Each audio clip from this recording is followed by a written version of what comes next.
Hello student, Dolly Sharma from Dolly coaching method. आज आपको sets का जो टॉपिक था उसमें आगे वेन डायग्राम के संग कुछ इंपॉर्टेंट आर्ग्यूमेंट्स बता रही हूँ और संग में न्यूमेरिकल्स भी जो उस पर बेस्ड क्वेश्चंस या प्रॉब्लम्स होती हैं।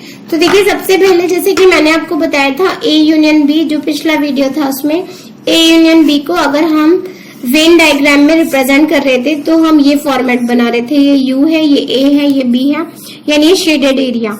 तो सिंपल सा कॉन्सेप्ट था, those element which are in ए और इन बी और both A in A and B. इसके संग एक वर्ड यूज हो रहा है और ऐसे देखिए, अगर मैं आपसे बोलूं ए इंटरसेक्शन बी, तो यहाँ पर जो हम वेन डायग्राम बनाएंगे उसमें कॉमन पोर्शन लेते हैं, ये सर्कल ए के लिए, बी के लिए और यूनियन, और इसमें जो वर्ड यूज हो रहा है वो है एंड। सिंपल अगर मैं आपसे बोलूं ए माइनस बी, तो इसे लैंग्वेज में लिख दे रही हूँ those elements, and A minus B का मतलब होगा those elements which are in A not in B. ये चीज ध्यान रखिएगा। और अगर मैं इसको स्पेसिफाई करूं तो हमें क्या करना होगा, ये पोर्शन आपका a माइनस बी होगा, ये a और ये b है, जो शेडेड एरिया है that is your a minus B. ऐसे ही मैं आपको बोलूं ये ट्रायंगल या फिर ये वाला साइन, दोनों लिटरली मीनिंग है सिमेट्रिक डिफरेंस। सिमेट्रिक डिफरेंस अगर आपको फाइंड आउट करना है तो a माइनस बी निकालिए, उसका यूनियन कीजिए b माइनस ए से। तो देखिए, इसके बाद में आपको आर्ग्यूमेंट्स बता रही हूँ। Arguments means suppose x belongs to a union b है, तो अभी मैंने आपको बोला यूनियन जहां भी होगा हम और लगाएंगे, तो और लगा रहे हैं, या तो ये वर्ड लैंग्वेज में हम बोलते हैं या फिर और, ये स्टैंड करता है यूनियन के लिए। तो x belongs to a union b है, तो इसका मतलब आप लिख सकते हैं x बिलोंग्स टू a और x बिलोंग्स टू b, और ये जो साइन है वो it implies means both the side implication है। तो अगर आपको कभी वेरीफाई करना हो तो दो बार नहीं लिखना होता, एक ही से हो जाता है। x does not belong to a union b, ये बहुत ज्यादा इंपॉर्टेंट पॉइंट है। यहाँ पे आपको इंडिकेट करना पड़ेगा x does not belong to a and x does not belong to b, और नहीं लगा रहे, क्योंकि अगर किसी एक को भी बिलोंग करेगा तो वो a यूनियन b का पार्ट होगा। नेक्स्ट देखिए, ये वाला जो साइन होता है that is stand for intersection, इसके लिए एंड यूज करते हैं। ये वाला फॉर्मेट लिखिए या फिर हिंदी में और लिखते हैं। तो सपोज अगर लिखा है x belongs to a intersection b, it implies that x belongs to a and x belongs to b। a minus b को आप लिख सकते हो x, ये जो डबल साइन होते हैं उनको हम बोलते हैं सच दैट, या हिंदी में बोलते हैं इस प्रकार। तो x is such that x belongs to a and x belongs to b। ये मैं आपको बता रही हूँ, ये टॉपिक एनडीए के लिए इंपॉर्टेंट है, एयरफोर्स एक्स ग्रुप के लिए इंपॉर्टेंट है, जनरल कंपटीशन के लिए इंपॉर्टेंट है, इसके अलावा 10+1 के लिए इंपॉर्टेंट है। अगर आप आईआईटी वगैरह की प्रिपरेशन भी करते हो तो ये बेसिक है जो आपको पता होना चाहिए, क्योंकि 11th से ही सेट्स का बेसिक स्टार्ट हो जाता है। आगे देखिए, ए डैश लिखा होगा तो इसका लिटरली मीनिंग होगा, इसे हम बोलते हैं complementary set. x belongs to you and such that x does not belong to a, यानी u को बिलोंग कर रहा है x और a को नहीं कर रहा। x belongs to a union b union c, तो आप इस फॉर्मेट में पहले लिखेंगे a यूनियन b और x belongs to c, फिर इसको ब्रेक करेंगे जो फॉर्मेट बताया हुआ है उसके अकॉर्डिंग, केवल ब्रैकेट की पोजीशन चेंज की है। तो देखिए, एसोसिएटिव लॉ वेरीफाई हो गया। x belongs to a union b whole dash का मतलब होगा x does not belong to a union b। फिर आप इसको इलेबोरेट करोगे, यहाँ एंड आएगा, यानी ये। तो ये चीज अगर आपको लिखनी आएगी तो जो आपके रिजल्ट्स आते हैं एग्जाम में, कॉम्पिटिटिव एग्जाम्स में, वो आप वेरीफाई कर पाओगे, क्योंकि इतने सारे रिजल्ट लर्न करना मुश्किल है। लेकिन फिर भी मैं आपसे कहूंगी कि आप रिजल्ट याद करो, और जो लोग रिजल्ट नहीं याद कर सकते वो ये वाला जो पेज है उसको जरूर लर्न करो, क्योंकि हम उसी से रिजल्ट ड्रॉ करते हैं। यही जो चीज है उससे हम रिजल्ट ड्रॉ कर रहे हैं। आपको टाइम तो लगेगा, मींस टॉपिक इंपॉर्टेंट है तो टाइम फैक्टर के लिए आप प्रैक्टिस कर सकते हो। नेक्स्ट क्वेश्चन देखो, आपको लिखा है P has 40 elements, P union Q has 60 elements and P intersection Q has 10 elements. How many element does Q have? तो पहले देखिए, अगर हम 11th में है तो इसे सॉल्व करने का वे, तो P हैज 40 एलिमेंट्स, यानी NP को आप 40 लिखोगे, एंड P यूनियन Q को आप लिखोगे 60, and N P intersection Q को आप लिखोगे tan and you have to find N Q. तो सिंपल, मैंने कल वीडियो में एक फॉर्मूला बताया था कि अगर ये फॉर्मेट हो तो आप ये लिखते हो N P N Q and N P intersection Q.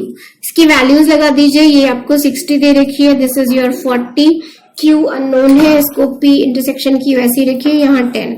तो देखिए 40 माइनस 10 30 आएगा, यानी सॉरी एन क्यू की वैल्यू आपके पास आ जाएगी डायरेक्ट कितना 30।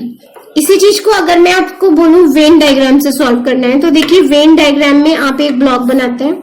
ब्लॉक में हम दो सेट्स बनाएंगे, एक पी और एक क्यू। ये हो गया P, this is your Q और ये यू। तो सबसे पहले देखिए कॉमन वाला जो पोर्शन होता है उसको बनाते हैं। ये पी और क्यू दोनों में कॉमन है, तो कितने एलिमेंट है 10। फिर से देखिए, पहले मैंने ब्लॉक बनाया और सर्कल का जो इंटरसेक्शन है वो फिल करना होता है। ये 10 है। अब देखिए पी में कितना दे रखा था आपको 40 दे रखा था, तो 10 यहाँ आ चुका है, यानी माइनस करके लिखेंगे कितना हुआ 30। अब ये देखिए ये पूरा सर्कल जो है वो पी यूनियन क्यू है। आपके पास ओवरऑल कितना था 60, यहाँ कितना आ चुका है 40, तो बचा कितना 20। तो देखिए अगर आपको केवल पी निकालना है तो पी में आपके पास ओनली पी की वैल्यू कितनी हो जाएगी 30, N P is equal to आ जाएगा 30। नेक्स्ट देखिए, इसे फिर से एक बार एक्सप्लेन कर रही हूँ। नेक्स्ट क्वेश्चन में एन ए दे रखा है 20, you have to find N B and A union B 42 दे रखा है और कॉमन पोर्शन 4 है। तो देखिए फॉर्मूला से तो मैं नहीं निकाल रही, केवल लिख दे रही हूँ, आप इसे सॉल्व कर लेना। ए यूनियन बी निकालना है तो आप लिखोगे N A plus N B minus N A intersection B, जिन जिन की वैल्यू दी उन्हें लगा दीजिएगा। मैं आपको इसे वेन डायग्राम से सॉल्व करके बता रही हूँ। तो देखिए यहाँ पर जब हम इसे सॉल्व कर रहे हैं, ये ए है ये बी है, तो पहले मैंने आपको बोला कॉमन पोर्शन लिखिए। कॉमन कितना दे रखा है 4। अब देखिए ए की वैल्यू कितनी है 20, 4 यहाँ आ गया तो रिमेनिंग कितना हुआ 16। आपके पास ओवरऑल कितना आ गया 20, यहाँ कितना है 42। तो आप 42 में से 20 माइनस करो, कितना बचेगा 22, वो यहाँ लिख दिया। आपको पहले फाइंड आउट करना था क्या एन बी। तो देखिए एन बी की वैल्यू आ जाएगी 22, ये है बी ओनली। इसी में अगर आप मुझसे कह रहे हो एन ए माइनस बी निकालना है, इसका मतलब है वो एलिमेंट जो केवल ए में है और बी में नहीं है। तो देखिए केवल ए में कितने एलिमेंट हैं आपके 16। इसे निकालने का एक फॉर्मूला भी होता है कि एन ए में से N A intersection B minus कर दो। तो एन ए में आप टोटल एलिमेंट कितने लिखोगे 20 और जो कॉमन पोर्शन है वो कितना है 4। तो यहां से भी रिजल्ट कितना आ जाएगा 16। सेम वे में आप, ये फॉर्मूला मैंने यहाँ इंडिकेट कर रखा है, सेम वे में आप सेकंड पार्ट भी कर सकते हो। इसी का देखिए क्वेश्चन और है जो बहुत ज्यादा इंपॉर्टेंट है और कॉम्पिटिटिव पॉइंट ऑफ व्यू से भी इंपॉर्टेंट है। 11 के लिए तो है, इन अ survey of 25 student it was found that 15 had been taken maths. तो देखिए ये जो डाटा है उससे अंडरलाइन करते जाइए। यहाँ पे मैथ्स लेने वाले लोग कितने हैं 15। 12 हैड टेकन फिजिक्स, एनपी लिख दीजिए, जो सब्जेक्ट का स्टार्टिंग लेटर है, बिगनिंग लेटर, उसको ही ले लिया है। एंड 11 हैड टेकन केमिस्ट्री, तो केमिस्ट्री लेने वाले 11 है। तो देखिए कंसंट्रेशन ब्रेक नहीं होगा अगर आप 1 by 1 लिखते जाओगे। 5 had taken maths and chemistry, तो जब हैड एंड वर्ड आता है आपको कौन कौन सा कॉम्बिनेशन मिल रहा है मैथ्स और केमिस्ट्री, कितना 5। 9 had taken maths and physics, maths और फिजिक्स का मिल रहा है आपको 9। 4 had taken physics and chemistry and 4 had taken and 3 had taken all the 3, यानी P intersection C intersection नाम दे रखा है आपको 3। You have to find 1 by 1 in data को निकालना है। पहले लिखा है ओनली केमिस्ट्री यानी NC, फिर लिखा है ओनली मैथ्स यानी NP, फिर लिखा है ओनली मैथ्स फिजिक्स यानी ये। आपसे कहा है physics and chemistry but not maths. तो देखो सेट की लैंग्वेज में से लिखने की जरूरत नहीं है क्योंकि वो बहुत ज्यादा पजल करेगी। अब मैं यहाँ पर कितने रिजल्ट है हमारे पास 3, तो हम 3 सर्कल ड्रॉ करेंगे, ये 1 2 एंड 3। आप एक को मैथ्स लिख लो, एक को फिजिक्स और एक को केमिस्ट्री। यहाँ एक ब्लॉक बनाओ और हम सारी चीज यहीं से निकाल देंगे। तो सबसे पहले जो तीनों का कॉमन है उसको लिखते हैं। तो देखिए तीनों का कॉमन जो पोर्शन है वो ये है और आपके पास तीनों का कॉमन कितना दे रखा है 3। फिर से देख लीजिए 3 सर्कल ड्रॉ करेंगे और स्टार्टिंग वहां से करते हैं जो तीनों का कॉमन है। तो तीनों का कॉमन कितना था 3। अब यहाँ देखिए मैथ्स और फिजिक्स, मैथ्स और फिजिक्स में आपके पास कितने 9, यहाँ कितने आ चुके हैं 3, तो रिमेनिंग कितने रह गए 6। फिर देखिए maths and chemistry, maths and chemistry में आपके पास कितने 5 और कॉमन कितना है 3, तो यहाँ कितना रह गया 2। फिर देखिए फिजिक्स एंड केमिस्ट्री कितना है 4, आपके पास कितना है 3, तो कितना हुआ 1। अब ओनली मैथ्स में देखिए कितना था 15, हमारे पास कितना आ चुका है 6 + 3 9 + 2 11, यानी कितना हुआ 4। फिजिक्स में देखिए 12 है, तो 6 + 3 9 + 1 10, यानी कितना हुआ 2। अब आपके पास केमिस्ट्री में देखिए कितने 11, तो आपके पास कितने आ चुके हैं 2 + 3 यानी 5 + 1 6, रिमेनिंग कितने हो गए 5। अब इससे किसी भी चीज का आंसर आप कर सकते हो। जैसे आप मुझसे पूछो ओनली केमिस्ट्री कितने 6, NC = हो गया 5, सॉरी ओनली केमिस्ट्री है 5। अगर आप मुझसे पूछो ओनली मैथ्स कितने 4, ओनली फिजिक्स कितने 2।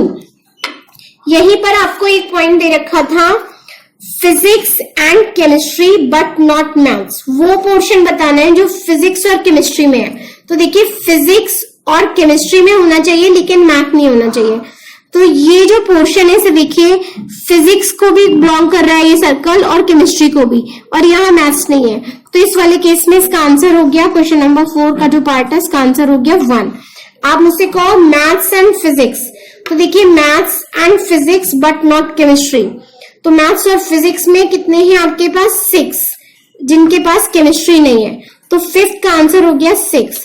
और अगर आप 6 वाले में देखो only one of the subject, जिनके पास कोई एक सब्जेक्ट है, यानी मैथ्स वाले कितने 4, फिजिक्स वाले कितने 2 और केमिस्ट्री वाले कितने 5, तो ओवरऑल आपके पास कितना हो गया 11। एटलीस्ट 1 ऑफ 3 सब्जेक्ट, मतलब अब आपको कॉम्बिनेशन बताना है जिनके पास कम से कम एक सब्जेक्ट हो, तो ये वाला फॉर्मेट और नन ऑफ द सब्जेक्ट। तो पहले देखिए मैं इस वाले में डायरेक्ट ही लिख दे रही हूँ आपको बिना समझाए, क्योंकि आई होप कि ये चीज आ गई है 23 होगा। और अगर आप इसे फॉर्मूले से निकालोगे तो इस वाले केस में हम लिख सकते हैं, फॉर्मूला मैं आपको नेक्स्ट वीडियो में बताऊंगी, अदरवाइज लेंथ बढ़ जाएगी। लास्ट वन देख लो, 8th वाले में आपको निकालना है नन ऑफ द सब्जेक्ट, और स्टार्टिंग में आपके पास इस क्वेश्चन में टोटल जो था वो यूनिट्स दे रखे थे कितने 25 इन अ सर्वे ऑफ 25 स्टूडेंट्स। तो देखो ये वाला जो नंबर है 7th वाले पार्ट का आंसर आएगा आपका केवल 2, और उसका रीजन देखो, ये जब आप सब सम अप करोगे तो ये वाले जो सम आ रहा है वो 23 आ रहा है और 25 टोटल स्टूडेंट है, तो जो डिफरेंस है वो होगा 25 - 23 दैट इज योर 2। तो इस टाइप के वीडियोस के लिए आप मेरे चैनल को लाइक कीजिए, सब्सक्राइब कीजिए। ये वीडियोस बहुत ज्यादा इंपॉर्टेंट है और आपके लिए बहुत फ्रूटफुल है, तो कोशिश कीजिएगा कि आप इन्हें पूरा वॉच आउट करो। थैंक यू, शुक्रिया, जय हिंद।